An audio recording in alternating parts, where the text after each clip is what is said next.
What's up, guys? Welcome back to the channel. As I see by the title, we finna watch a horror story video. So get your blankets, get your snacks. And we got as y'all see this third chair right here. We have a special guest in the building. He's coming in 3, 2, 1. This guy right here, Elijah, aka Primetime 31. His Instagram right here, his TikTok, well, they're all the same.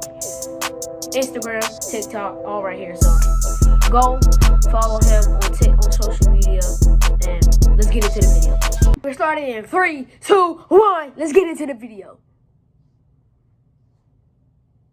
Wait. I was 13 when this happened. My parents left on a business trip to LA, so I had to stay home. How old are you? My dad gave me his card so that I could order whatever I needed, so I kinda enjoyed being alone. And I wasn't scared because I've been home alone so many times, and besides, it was only for 3 days. Well, this was around the time the clowns were breaking into houses and doing some weird stuff. But they never came to my area since they usually hit more quiet places, especially the area near a forest. Although we had a fence that could easily allow someone to climb over, we didn't really think much about it because the area where we lived in was very safe. Anyway, it was around 6 p.m. and this was in the winter, so it got dark pretty fast. We had a glass room at the back of the house, also known as a conservatory, and it led straight to the garden. The room was right next to the kitchen. I got a little hungry, so I went to the fridge, took out some snacks, and went back to the living room to continue watching TV. There was a roof on the glass room that intensified any sound that landed on top of it, even the gentlest drop of water. That day, it was raining heavily, so it was too noisy to hear anything except the rainfalls pounding on the roof. About a few minutes later, I was quite sleepy, so I decided to go up to my room and lay down. I was about to grab my phone and check my social media, but then I heard something drop really hard on something downstairs. Get under the sheets. I got really scared, but decided to go downstairs to check, thinking that it would be nothing. So I came out of my room, went halfway down the staircase, and looked down the hallway. The whole area was dark, but I knew that someone was standing there. I saw the back of a silhouette. I quickly went to my room, trying not to make any noise. Lock it. Get out of your bed. Someone walking around the living room. I immediately called the police and whispered to the operator that I needed help ASAP. But all of a sudden, I had a sneezing fit. I was so panicked at that moment, so I instantly ran to the bathroom since it was the only room with a lock. As I was reaching the bathroom, he sprinted up the stairs so fast. I locked the door and tried not to cry. The man tried to open the door. He kept turning the doorknob. The bathroom had a small blurry window, but I was able to see outside. So, just then, I got a glimpse of what was at the door. Yo! Look at his teeth! And without a nose. He was wearing a very weird outfit and was holding a gigantic knife. I had no other choice, so I quickly hopped inside the bathroom, opened the big window, and jumped out. I slid off the big roof and fell on the concrete. I couldn't even feel my injury because I was so scared. As I was about to hop on the fence, I heard the cops. They entered our house, and after that, they arrested and cuffed him. When he walked past me, I was so scared and my body was shivering. But I was glad that it was over. The police contacted my parents, so they came back home in a hurry. I would see them again, and I knew that I was safe now.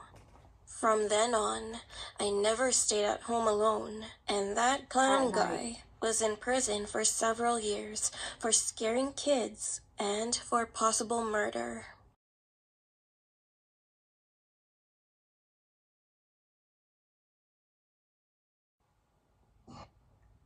This So happened we when got I another was one. 17 So let's years get old. into it.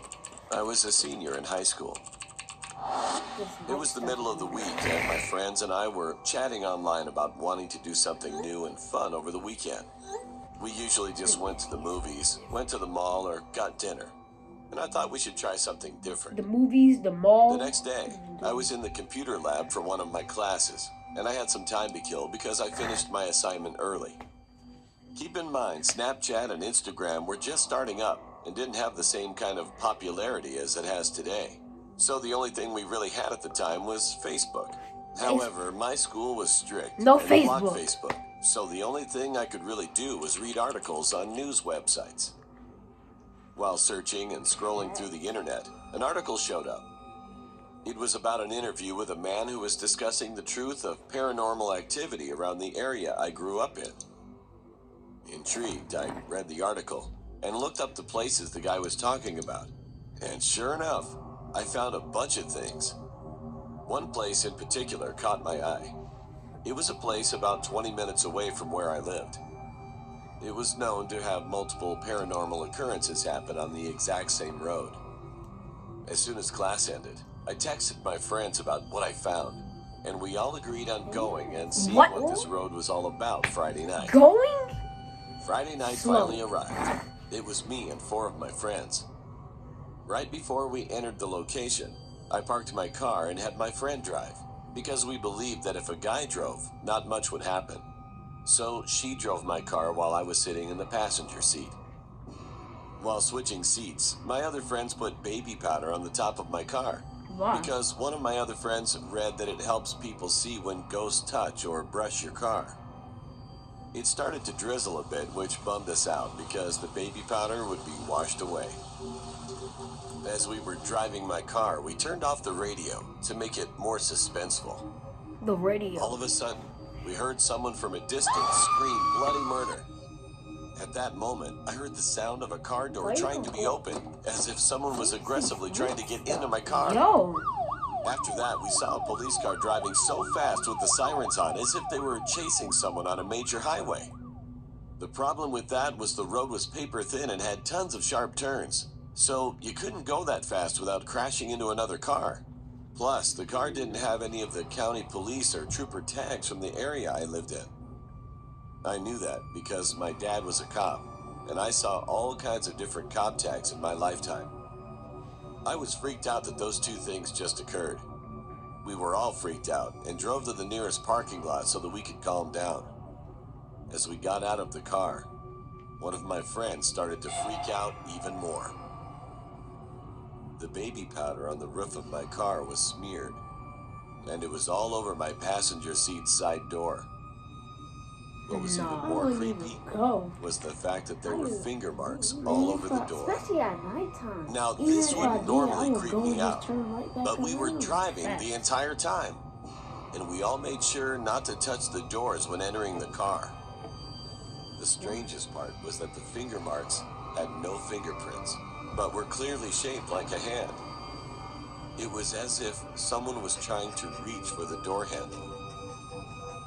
Not only that, but we also noticed that there were fingernail claw marks on my door handle. This freaked me out because earlier I heard someone violently trying to open my door.